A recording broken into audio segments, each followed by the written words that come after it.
students and political viewpoints take up a variety of technologies as means of engaging themselves and others in the sort of democratic political judgment that gives real substance to the meaning of citizenship.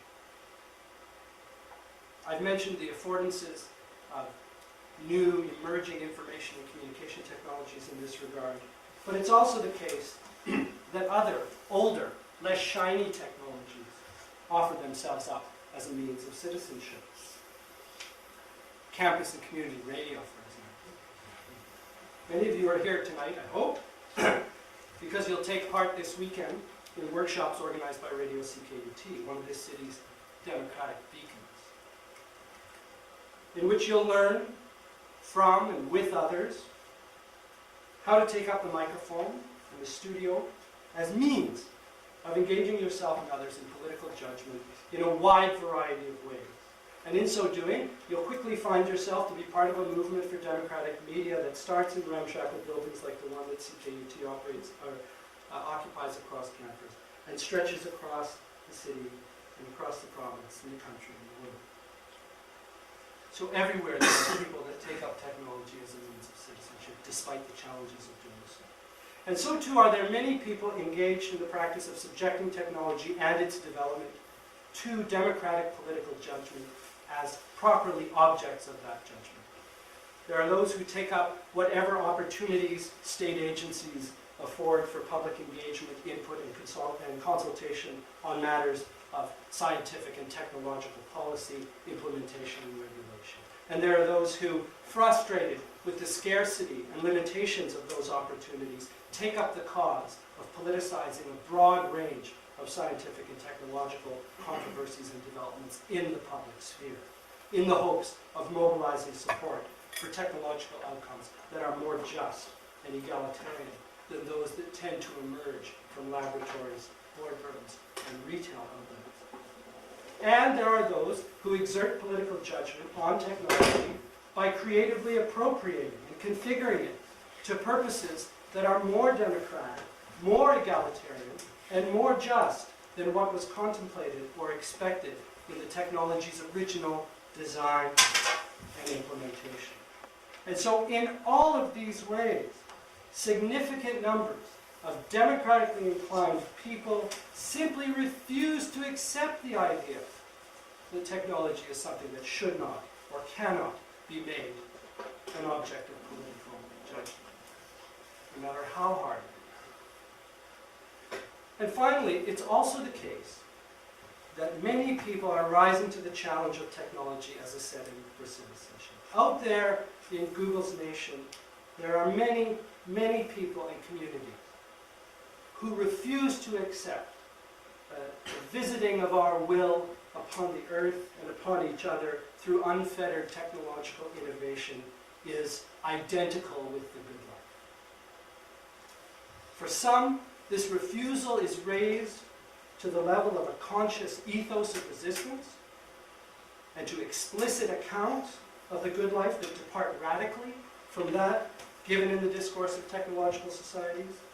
For many more, it simply inheres in the everyday practices of their lives, practices which often unconsciously and often imperfectly materialize and sustain the possibility of living differently in ways that disrupt and cast into question the basic assumptions and self-understandings of our technological culture. And it should be said,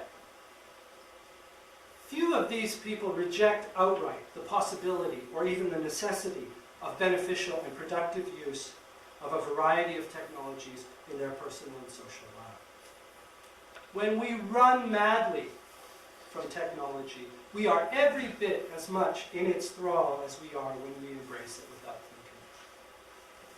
Instead of simply rejecting technology, those who contest the setting that it provides for citizenship struggle to establish a relationship with it that's thoughtful rather than robotic, detached rather than intimate, and limited by a good that's not encompassed or eclipsed by the technological itself. A relationship in which letting go is an active possibility.